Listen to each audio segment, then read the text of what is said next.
और खबर मथुरा से है, जहां एक होटल में सेक्स रैकेट का पर्दाफाश हुआ है। छापेमारी में पुलिस ने एक लड़की के साथ 4 लोगों को गिरफ्तार किया है। वहीं होटल संचालक पुलिस को देख फरार हो गया। पूछताछ के बाद काले कारोबार से जुड़े 2 और नाम सामने आए हैं, जिनकी गिरफ्तारी के लिए पुलिस दबिश दे रही है। थाना छाता क्षेत्र से एक हनी ट्रैप गैंग की सूचना सक्रिय होने की सूचना लगातार पुलिस को मिल रही थी। इस सूचना पर बीती रात थाना छाता की पुलिस द्वारा एक होटल पर रेड किया गया, जहां से एक युवक और एक युवती आपत्तिजनक स्थिति में मिले। साथ ही उनके पास से आपत्तिजनक सामग्रियां भी प्राप्त हुई हैं। बाद में उनसे कड़ाई से पूछताछ किए जाने पर इस गैंग के 2 और सदस्यों की गिरफ्तारी पुलिस द्वारा की गई है। इस गैंग के 2 और सदस्य अभी फरार हैं। इन सभी के विरुद्ध मुकदमा लिख करके आवश्यक वैधानिक कार्रवाई पुलिस द्वारा की जा रही है। अमरोहा में शिकारियों के लगाए गए फंदे में तेंदुआ फंस गया, जिससे ग्रामीणों ने राहत की सांस ली। अमरोहा में शिकारियों के लगाए फंदे में तेंदुआ फंस गया। सुबह खेत में काम करने गए ग्रामीणों ने जब खेत में तेंदुए को देखा तो उनके होश फाख्ता हो गए। लेकिन जब उनको मालूम हुआ कि तेंदुआ जाल में फंसा हुआ है तो ग्रामीणों ने राहत की सांस ली। ग्रामीणों के मुताबिक बीते 1 महीने से गांव के आसपास के इलाके में तेंदुआ दिखाई देने की खबरें थीं, लेकिन वन विभाग मामले में कार्रवाई नहीं कर रहा था। वहीं कुछ अज्ञात शिकारियों ने देर रात जंगली जानवर को फंसाने के लिए फंदा लगाया हुआ था, जिसमें तेंदुआ फंस गया और ग्रामीणों को तेंदुए की दहशत से आजादी मिल गई। फिलहाल वन विभाग की टीम ने तेंदुए का रेस्क्यू कर लिया है। हरदोई के शिवथाना गांव में एक फिल्मी घटना सामने आई है। दरअसल एक कोटेदार ने अपने ड्राइवर के अपहरण होने की कहानी रचाई, लेकिन बाद में पड़ताल करने पर यह पता लगा कि कोटेदार ने ही ड्राइवर की हत्या कर दी थी। कोटेदार को बरामद करने पर पुलिस द्वारा की गई कड़ी पूछताछ करने पर उसने खुद इस बात का खुलासा किया। पुलिस की पूछताछ में कोटेदार ने यह भी कबूल किया कि उसने अपने ड्राइवर की हत्या गांव के विरोधियों को इस मामले में फंसाने के लिए की थी।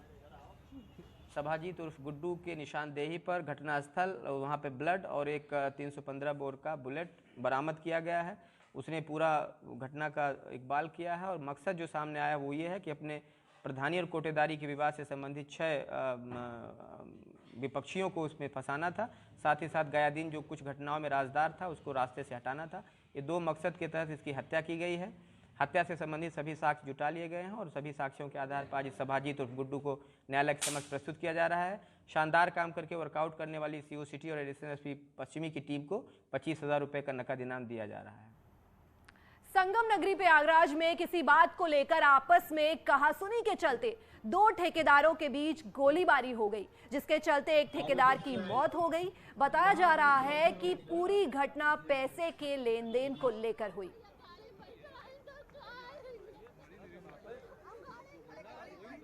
ये तीनों लोग लगभग 1.5-2 सालों से ये बताया जा रहा है कि इनकी ड्रिल थी कि यहाँ मॉडल शॉप पे आते थे, यहाँ बैठते थे और इसके बाद बगल में जो ये अपनी मेडिकल स्टोर की दुकान है यहाँ भी इनके बैठना उठना था और अक्सर आना जाना होता था साथ में ही। आज भी ये लोग साथ में ही आए थे और ड्रिंक किए थे। ड्रिंक करने के बाद ही आपस में इनकी कहासुनी हुई है, बात बिगड़ी है और उसी में महेंद्र ने अपने लाइसेंसी पिस्टल से गोलियाँ चलाई है, जो इनके कई गोली लगी हैं बच्चा यादव को और इनको अस्पताल भेजा गया है, जहां डॉक्टर उनको मृत घोषित कर दिया गया है। अभी इनके परिवार के लोग आ गए हैं, उनसे पूछताछ की जा रही है, FIR दर्ज की जाएगी और अभियुक्तों को सिर्फ गिरफ्तारी के लिए टीमें लगेंगी। नैनीताल की आपदा को 40 दिन से ज्यादा हो गए हैं, लेकिन किसान अब भी ना तो खेती कर पा रहे हैं और ना ही बागवानी। हालांकि अब जिला प्रशासन ने राहत देने का फैसला ले लिया है।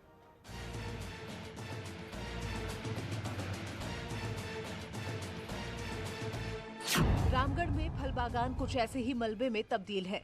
आपदा के बाद खेतों से लेकर बागवान में मिट्टी, पत्थर और रेत के ढेर लगे हैं, जिससे किसान परेशान हैं। फल उत्पादन पर पड़ी मार और चौपट खेती पर किसान जल्द रेत हटाने की मांग कर रहे हैं। हालांकि जिला प्रशासन ने अब लोगों को खुद रेत और पत्थर चुगान कर बेचने की अनुमति देने का फैसला किया है।